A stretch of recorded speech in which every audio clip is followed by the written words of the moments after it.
ബാക്കി 46 കോടി രൂപ ആരുടെ അന്നനാളത്തിലാണ് നിങ്ങൾ നിക്ഷേപിച്ചിരിക്കുന്നതെന്ന് നിങ്ങൾ പറയണം. ശ്രീ എ കെ ബാലൻ മന്ത്രിയായിരിക്കുമ്പോൾ അദ്ദേഹം വയനാട്ടിലെത്തിയിട്ട് ഇന്ത്യക്ക് ആകെ അഭിമാനമായ വയനാട്ടിൽ നിന്നൊരു കായിക താരത്തോട് പറഞ്ഞു, നിനക്ക് ഞാൻ വീട് വെച്ച് നൽകാം. എ കെ ബാലൻ അതങ്ങ് മറന്നുപോയി, പൊടി തട്ടി അങ്ങ് പോയി. രാഹുൽ മാങ്കൂട്ടത്തിന് എന്തിനാണ് തല്ലിക്കൊല്ലാനായിട്ട് കൊട്ടേഷൻ കൊടുത്തത് എന്ന് ഇപ്പോഴാണ് മനസ്സിലാകുന്നത്. കാര്യം തെരഞ്ഞെടുപ്പ് കാലത്ത് ഈ തെരഞ്ഞെടുപ്പ് വേദികളിൽ രാഹുൽ മാങ്കൂട്ടത്തിന് സംസാരിക്കാനുള്ളൊരു സാഹചര്യം ഉണ്ടായാൽ CPM-ന്റെ അടപ്പ് തെറിക്കുമായിരുന്നു. പിണറായിക്ക് മുണ്ടെടുത്ത് കൊടുക്കാൻ നേരം ഉണ്ടല്ലോ, ഓടാനേ സമയം ഉണ്ടാവുള്ളൂ. അമ്മാതിരി ഉള്ള പ്രതികരണമായിരിക്കും പ്രതികരിക്കുക. അത് ജനങ്ങൾക്ക് മനസ്സിലാകുന്നത് ഇപ്പോ രാഹുൽ മാങ്കൂട്ടത്തിൽ അദ്ദേഹത്തിന്റെ ഫേസ്ബുക്ക് പേജിലൂടെ ഓരോ ദിവസവും പുറത്തുവിടുന്ന വീഡിയോകളാണ്. ഇപ്പോൾ കഴിഞ്ഞ ദിവസം പറഞ്ഞിരുന്നത് കോൺഗ്രസ് പിരിച്ച പണം എവിടെയെന്ന്. കോൺഗ്രസ് പിരിച്ച പണം എവിടെയെന്ന് ഇതിനു മുമ്പ് കൈരളിയുടെ റിപ്പോർട്ട് അടക്കം മുഴുവൻ ആൾക്കാരും സ്റ്റേറ്റ്മെന്റും എല്ലാം കൊടുത്തതാണ്. എങ്കിലും ജനങ്ങളെ തെറ്റിദ്ധരിപ്പിക്കാൻ വേണ്ടി ഈ ചോദ്യം ചോദിക്കുകയാണല്ലോ. ആ ചോദ്യത്തിന് കഴിഞ്ഞ ദിവസം രാഹുൽ മാങ്കൂട്ടത്തിൽ വളരെ വിശദമായി 1-2 കാര്യങ്ങൾ പറഞ്ഞിരുന്നു. അത് കണ്ടതും എല്ലാവരും കണ്ടതുമാണ്. ലക്ഷക്കണക്കിന് ആൾക്കാർ ആ വീഡിയോ കണ്ടു. എല്ലാവർക്കും ഏകദേശം മനസ്സിലായി. ആ രീതിയിലുള്ള റെസ്പോൺസും അതിന് താഴെ വരുന്നുണ്ട്. ഇന്നലെ ഒരു വീഡിയോ വന്നിട്ടുണ്ട്, കഴിഞ്ഞ ദിവസം വന്നിട്ടുള്ള ഒരു വീഡിയോ. ആ വീഡിയോയിൽ കുറച്ച് കാര്യങ്ങൾ പറയുന്നത് കേട്ട് സത്യം പറഞ്ഞാൽ ഞെട്ടിപ്പോയി. ഈ CPM നേതൃത്വം ഏത് രീതിയിലുള്ള പച്ച നുണകളാണ് പടച്ചുവിടുന്നത് എന്ന്. അവരൊക്കെ പറയുന്ന വാഗ്ദാനം ചെയ്യുന്ന കാര്യങ്ങളൊക്കെ മറന്നിട്ട്, അല്ലെങ്കിൽ ഏതെങ്കിലും ഒരു സാധുവിനെ കാണുമ്പോൾ എന്തെങ്കിലുമൊക്കെ വാഗ്ദാനങ്ങൾ കൊടുത്തിട്ട് അവരത് പ്രതീക്ഷയോടെ നിൽക്കൂലേ? വയനാട്ടിലുള്ള ഒരു സ്പോർട്സ് താരം, ഇന്ത്യക്ക് അഭിമാനമായിട്ടുള്ള സ്പോർട്സ് താരത്തിന്റെ വീടിന്റെ ദയനീയാവസ്ഥ കണ്ടിട്ട് കേരളത്തിലെ ഒരു മന്ത്രി പുങ്കവൻ, CPM-ന്റെ ഒരു കറതീർന്ന സമ്പുഷ്ട നേതാവ്, ഞാൻ അങ്ങനെ പറയുന്നുള്ളൂ, രാഹുൽ പറയും ബാക്കി, നിങ്ങളത് കേട്ടാൽ മതി. ഏതായാലും മൂപ്പൊരു വലിയൊരു വാഗ്ദാനം അങ്ങോട്ട് കൊടുത്തു, ഞങ്ങളൊരു വീടുണ്ടാക്കി തരുന്നു. പക്ഷെ വീടുണ്ടാക്കി തരുമെന്ന് പറഞ്ഞാൽ അയാളും മറന്നു, വീടും മറന്നു, എല്ലാം മറന്നു. വാഗ്ദാനങ്ങളിൽ അത് ഒതുങ്ങി. അങ്ങ് കേന്ദ്രത്തിൽ രാഹുൽ ഗാന്ധി വിവരം അറിഞ്ഞിട്ട് ഇവിടെ വന്നിട്ട് അവരൊരു വീടുണ്ടാക്കി അങ്ങോട്ട് കൊടുത്തു.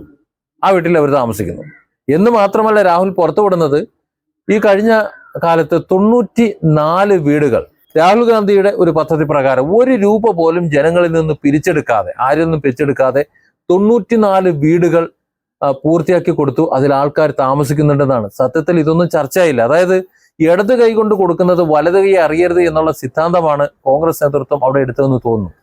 രാഹുൽ മാങ്കൂട്ടം പറയുന്നത് രാഹുൽ പോലും അറിഞ്ഞത് കഴിഞ്ഞ ദിവസമാണെന്നാണ്.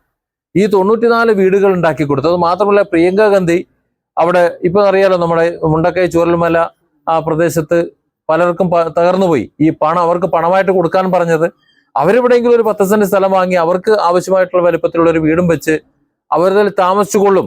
ബാക്കി കുറെ കടമുണ്ട്, പിന്നെ എന്തെങ്കിലും കച്ചവടം എന്തെങ്കിലും തുടങ്ങാൻ വേണ്ടിയിട്ടുള്ള പണം വേണം. അതിനെല്ലാം കൂടി ഓരോ കോടി ഉപകരിക്കുമായിരുന്നു. അതായത് വയനാടിന് വേണ്ടി കൊടുത്ത പണം വയനാടിന് കൊടുത്തിരുന്നെങ്കിൽ വയനാടിന്റെ പ്രതിസന്ധിയെ മാറിയനെ. പക്ഷെ ആ പ്രതിസന്ധികളും ലോണുകളും എല്ലാം അവിടെ ബാക്കി വെച്ചുകൊണ്ടാണ് സർക്കാർ കൈകാര്യം ചെയ്യുന്നത്.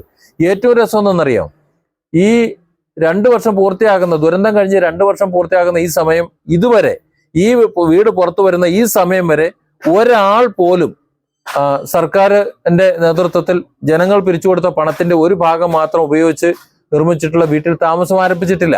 ഒരു വീട് പോലും പണി പൂർത്തിയായിട്ടുമില്ല. അങ്ങനെ പണി പൂർത്തിയാകാത്ത വീടാണ് തുറന്നു കൊടുത്തു എന്ന് പറഞ്ഞുകൊണ്ട് വലിയ PR വർക്ക് അടിച്ചത്. അതേസമയം മുസ്ലിം ലീഗ് 50-ലധികം വീടുകളിൽ ഇപ്പോൾ താമസിച്ച് കഴിഞ്ഞു, ആൾക്കാർ താമസിച്ചു കഴിഞ്ഞു. അതെങ്ങനെ വീട്? വലിയ വീട്, സർക്കാരിന്റെ വീട് പോലെയല്ല. ഒരു റൂം എക്സ്ട്രാ ഉണ്ട്. ഓരോരുത്തർ സൗകര്യം അനുസരിച്ചുള്ള വീടുകൾ, അതിന്റെ ഫുൾ ഫർണിച്ചർ, അതിന്റെ കറണ്ട്, അതിന്റെ പ്ലംബിങ് എല്ലാം അടക്കം. ഒന്ന് ആലോചിക്കണം, ആ വർക്ക് തുടങ്ങുന്ന സമയത്ത് തടഞ്ഞതാണ്. അതിന്റെ പേപ്പർ വർക്കുകളൊക്കെ സർക്കാർ കഴിയുന്നവണ്ണം തടഞ്ഞതാണ്. ആ പ്രതിസന്ധികളെ എല്ലാം തരണം ചെയ്താണ് ലീഗ് വീട് പണി തുടങ്ങിയത്. പക്ഷെ ഇന്ന് മുസ്ലിം ലീഗ് പണിയെടുക്കുന്ന ആദ്യഘട്ട വീടുകളെല്ലാം താക്കോൽ കൈമാറി അവർ താമസിച്ചു കഴിഞ്ഞു. അതാണ് ഏറ്റവും രസം എന്ന് പറയുന്നത്.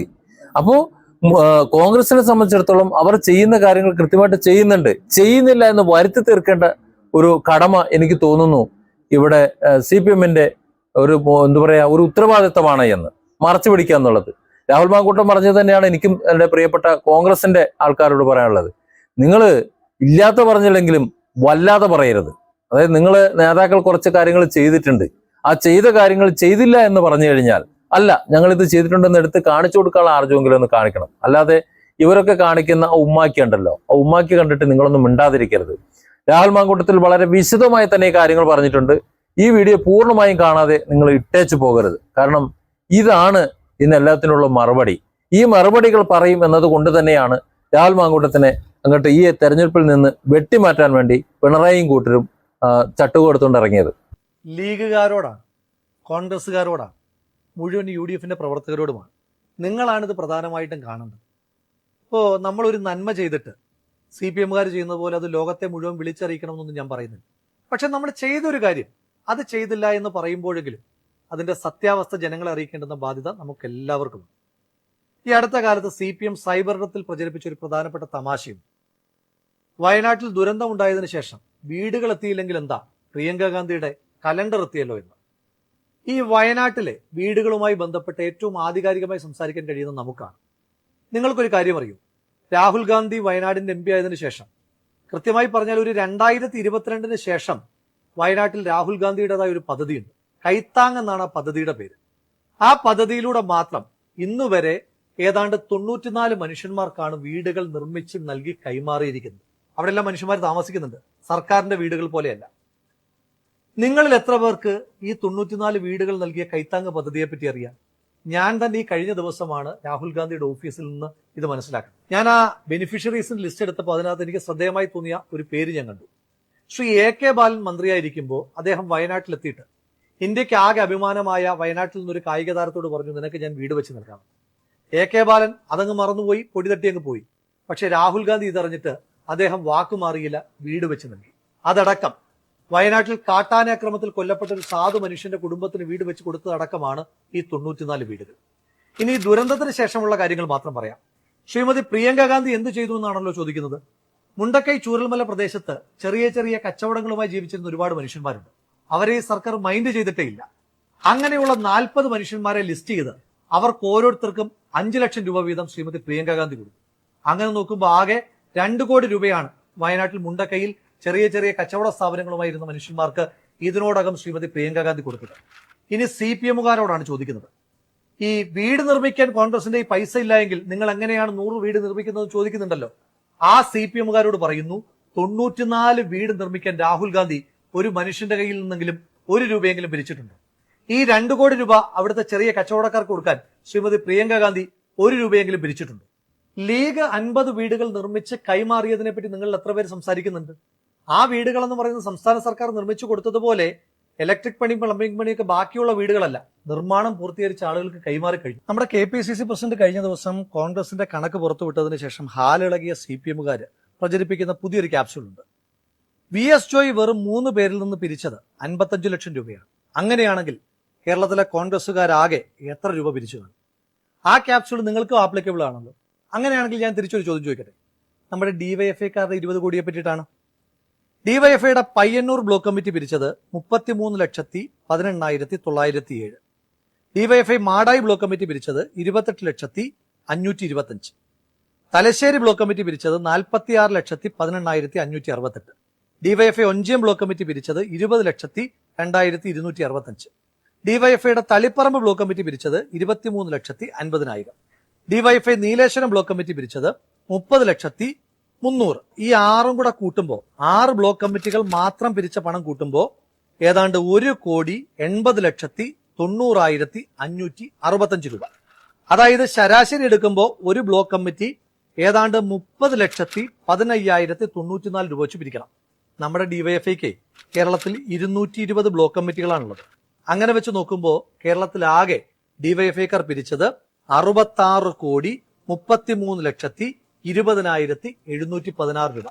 നിങ്ങൾ CMDRFിലേക്ക് പൈസ കൊടുക്കാത്തതിനകത്ത് തന്നെ ഞങ്ങൾക്ക് ചില സംശയങ്ങളുണ്ട്. പോട്ടെ, നിങ്ങൾ അല്ലാതെ കൊടുത്തു എന്ന് പറയുന്ന അവകാശപ്പെടുന്ന തുക തന്നെ 20 കോടിയാണ്. ഇനി DYFIക്കാരും പറയൂ, നിങ്ങൾ പിരിച്ച 66 കോടിയിൽ 20 കോടി മാത്രം കൊടുക്കുമ്പോൾ ബാക്കി 46 കോടി രൂപ ആരുടെ അന്നനാളത്തിലാണ് നിങ്ങൾ നിക്ഷേപിച്ചിരിക്കുന്നതെന്ന് നിങ്ങൾ പറയണം. തുറന്നു പറഞ്ഞാൽ DYFIയുടെ കണക്ക് അടിമുടി ദുരൂഹമാണ്. നിങ്ങൾ ആകെ 20 കോടി രൂപ മാത്രമാണ് പിരിച്ചതെന്ന് പറഞ്ഞാൽ ഞാൻ വിശ്വസിക്കില്ല. എങ്കിലും പോട്ടെ, നിങ്ങൾ 20 കോടി എങ്ങനെ പിരിച്ചു എന്നാ പറഞ്ഞത്? നിങ്ങളുടെ നേതാക്കന്മാർ പറഞ്ഞത് ഞങ്ങൾ ആരിൽ നിന്നും 1 രൂപ പോലും കൈപ്പറ്റിയിട്ടില്ല, എല്ലാം ആക്രി പെറുക്കിയും മറ്റുമാണ് ഞങ്ങൾ പൈസ കണ്ടെത്തിയെന്നാണ്. അങ്ങനെ ആകുമ്പോഴൊരു ചെറിയ പ്രശ്നമുണ്ടല്ലോ. കേരളത്തിൽ പഴയ ഇരുമ്പിന് ആകെ 31 രൂപയെ കിട്ടും. പഴയ പത്രമാണെങ്കിൽ 21 രൂപ, പഴയ പ്ലാസ്റ്റിക് ആണെങ്കിൽ പിന്നെയും വിലക്കുറവാ, ആകെ 12 രൂപയെ കിട്ടും. അങ്ങനെയാണെങ്കിൽ നിങ്ങൾക്ക് 20 കോടി രൂപ വേണമെങ്കിൽ എത്ര ടൺ കണക്കിന് പേപ്പറും പ്ലാസ്റ്റിക്കും ഇരുമ്പും ഒക്കെ കൊടുക്കേണ്ടി വരും. അങ്ങനെയാണെങ്കിൽ ആ സമയത്ത് കേരളത്തിലെ റോഡുകളിലെല്ലാം ഡിവൈഎഫ്ഐക്കാരുടെ ആക്രി ലോറികൾ മാത്രം കൊണ്ട് നിറഞ്ഞന്. അങ്ങനെ ഒരു കാലം നമുക്ക് ഓർമ്മയില്ല. എങ്കിലും പോട്ടെ, നിങ്ങൾ അത്രയും രൂപ സമാഹരിച്ചു എന്ന് ഇരിക്കട്ടെ. നിങ്ങളോട് ഈ കണക്കുകൾ ചോദിച്ച ആളുകൾ ഉത്തരം മുട്ടിക്കുന്നുണ്ടല്ലോ, ആ ആളുകളെ ഉത്തരം മുട്ടിക്കാനായിട്ടുള്ള ഒരു എളുപ്പമാർഗം ഞാൻ പറഞ്ഞുതരാം. ഈ നിങ്ങൾ ആക്രി വിറ്റ പൈസയാണെന്നല്ലേ പറഞ്ഞത്? അങ്ങനെയാണെങ്കിൽ ഈ ആക്രിക്ക്, പ്രത്യേകിച്ച് ഇരുമ്പാണ് എങ്കിൽ GST ആയിട്ട് കടക്കാർ കൊടുക്കേണ്ടത് 18%. അങ്ങനെയാണെങ്കിൽ കേരളത്തിൽ ഈ 20 കോടി രൂപ ആക്രി വിൽക്കുമ്പോൾ ആക്രി കച്ചവടക്കാർ GST ആയി കൊടുക്കേണ്ടത് 3,60 ലക്ഷം രൂപയാണ്. ഡിവൈഎഫ്ഐക്കാർക്ക് സുവർണാവസരമാണ്. നേരെ പോയിട്ട് ആ കേരളത്തിലെ പല പല ആക്രി കച്ചവടക്കാരിൽ നിന്ന് ആ 3,60 ലക്ഷം രൂപയുടെ GST ബില്ല് അങ്ങോട്ട് വാരി വീശിയിട്ട് ഞങ്ങളുടെയൊക്കെ ഉത്തരം മുട്ടിച്ച് ഞങ്ങളെയൊക്കെ ചമ്മിച്ച് കളഞ്ഞാൽ മതി. കാര്യം എളുപ്പമായി, ഡിവൈഎഫ്ഐ സേഫുമായി. CPM ഡിവൈഎഫ്ഐ കൊണ്ട് നടത്തുന്ന കൊള്ള കൂടാതെയുള്ള മറ്റൊരു പ്രധാനപ്പെട്ട കൊള്ള ഊരാളുങ്കലിനെ ഉപയോഗിച്ചുകൊണ്ടുള്ളതാണ്. കഴിഞ്ഞ ദിവസം ടൗൺഷിപ്പ് നിർമ്മാണത്തിൽ ടെൻഡർ പാലിച്ചിട്ടില്ല എന്നുള്ള വിവരം ഞാൻ പുറത്തു പറഞ്ഞപ്പോൾ എനിക്ക് മറ്റൊരു വിവരം കൂടെ കിട്ടി. മുണ്ടക്കൈ ദുരന്തമുണ്ടായ പുന്നപ്പുഴ നവീകരണത്തിന് വേണ്ടി 195 കോടി രൂപയാണ് സംസ്ഥാന സർക്കാർ മാറ്റിവെച്ചിരിക്കുന്നത്. അന്ന് മാലിന്യം കൊണ്ട് നിറഞ്ഞതാണ് പുന്നപ്പുഴ. ഈ പുന്നപ്പുഴയുടെ നവീകരണത്തിന് വേണ്ടിയിട്ട് ഉത്തരാഖണ്ഡിലും പഞ്ചാബിലുമൊക്കെ ഈ പ്രവൃത്തിയിൽ ഏർപ്പെട്ടിട്ടുള്ള ചില കമ്പനികൾ സംസ്ഥാന സർക്കാരിനെ സമീപിച്ചു. അവർക്കാർക്കും ടെൻഡർ കൊടുക്കാതെ, യാതൊരു വിധമായ ടെൻഡർ നടപടികളും പാലിക്കാതെ സംസ്ഥാന സർക്കാർ ഈ പുഴ നവീകരണത്തിന്റെ എഗ്രിമെന്റ് കൊടുത്തിരിക്കുന്നത് മറ്റാർക്കുമല്ല, ഊരാളുങ്കലിനാണ്. ഇതിനോടകം തന്നെ 50 കോടി രൂപ ഊരാളുങ്കലിലെ സംസ്ഥാന സർക്കാർ കൈമാറുകയും ചെയ്തു. മനുഷ്യമാംസം വരെ അടിഞ്ഞ ആ പുഴയിൽ നിന്ന്, ആ മാംസത്തിൽ നിന്ന് പോലും പൈസ കൈയിട്ട് വാരുവാൻ വേണ്ടി ഊരാളുങ്കലിൽ ഉപയോഗിക്കുന്ന സംസ്ഥാന സർക്കാർ സത്യത്തിൽ അത് ഊരാളുങ്കലല്ല, പൈസ ഊരാനുള്ള സംസ്ഥാന സർക്കാരിന്റെ അങ്കിളാണ് ഊരാളുങ്കൽ എന്ന് ജനം തിരിച്ചറിയുകയാണ്. കുടുക്ക പൊട്ടിച്ച പണം മുതൽ ഓരോ ചില്ലിക്കാശും CMDRFിലേക്ക് മാത്രം നിക്ഷേപിക്കാനാണ് ആദ്യം മുതൽക്കേ സംസ്ഥാന സർക്കാർ പറയുന്നത്. അതുതന്നെയാണ് CPM ഏറ്റുപറഞ്ഞത്. പിന്നെയും എന്തുകൊണ്ടാണ് CPMന്റെ യുവജന സംഘടനയായ ഡിവൈഎഫ്ഐ മാത്രം CMDRFിൽ പൈസ നിക്ഷേപിക്കാതെ മറ്റൊരു അക്കൗണ്ടിലാണ് പണം ഇട്ടതെന്ന് പറയുന്നത്? എന്തുകൊണ്ടാണ് ഡിവൈഎഫ്ഐക്ക് മാത്രം ഊരാളുങ്കലുമായി സെപ്പറേറ്റ് എഗ്രിമെന്റ് ഉള്ളത്? ഊരാളുങ്കലും CPMന്റേത്, ഡിവൈഎഫ്ഐയും CPMന്റേത്. 20 കോടി തന്നെ കൊടുത്ത കർണാടക സർക്കാരിനോട് CMDRFിലേക്ക് തന്നെ പണമിടാനാണ് പറഞ്ഞിരിക്കുന്നത്. അപ്പൊ ഇതിനകത്ത് അടിമുടി ദുരൂഹതയില്ലേ? ശവം തിന്നാൻ വരുന്ന കഴുകനേക്കാൾ ക്രൂര മനസ്സുമായി ഒരു പുഴയിലാകെ ഒഴുകി നടന്ന മനുഷ്യമാംസങ്ങളെ മറയാക്കി നിങ്ങൾ കൊയ്തുണ്ടാക്കിയ ആ കോടിക്കണക്കിന് രൂപയ്ക്ക് ഈ നാട് മറുപടി പറയിക്കും തീർച്ച. നിങ്ങൾ CPMന്റെ നേതാക്കന്മാർ ഉണ്ണുന്ന ഓരോ വറ്റ് ചോറിലും ആ സാധു മനുഷ്യന്മാരുടെ മാംസത്തിന്റെ ഗന്ധമുണ്ടായിരിക്കുമെന്നുള്ള ഓർമ്മ നിങ്ങൾക്ക് എല്ലാ കാലത്തും ഉണ്ടാകണം. ഈ 9-ന് ഈ കണക്ക് നാട് പറയിക്കുക തന്നെ ചെയ്യും. ഒരു അപകടമുണ്ടാകുമ്പോൾ ആശുപത്രിയിൽ കൊണ്ടുപോകുന്നതിന് പകരം അവയവം അടിച്ചു മാറ്റാമെന്ന മാനസികാവസ്ഥയിൽ നിന്ന് CPMന്റെ നേതാക്കന്മാർ മാറേണ്ടുന്ന കാലം കഴിഞ്ഞിരിക്കും. പറക്കമുറ്റാത്ത പിഞ്ചു കുഞ്ഞുങ്ങളുടേതടക്കം എത്ര മൃതശരീരങ്ങളാണ് മാംസകഷ്ണങ്ങളായി ചാലിയാർ പുഴയിലൂടെ ഒഴുകി നടന്നത്. ആ മാംസകഷ്ണങ്ങൾക്കാണ് ശവംതീനികളായ CPMന്റെ നേതാക്കന്മാർ വില പറഞ്ഞിരിക്കുന്നത്. CPMന്റെ ശവംതീനികളായ നേതാക്കന്മാരോട് ഓർമ്മപ്പെടുത്തുന്നു, ചാലിയാർ പുഴയാണ് സത്യം, ആ പുഴയിലൂടെ ഒഴുകിയ മനുഷ്യരാണ് സത്യം. ഈ നാട് നിങ്ങൾക്ക് മാപ്പ് തരില്ല ഒരു കാലത്തും. ജനങ്ങൾ ജനവിധിയിലൂടെ അത് തെളിയിക്കുക തന്നെ ചെയ്യും. Different angles. Don't forget to subscribe and support this channel.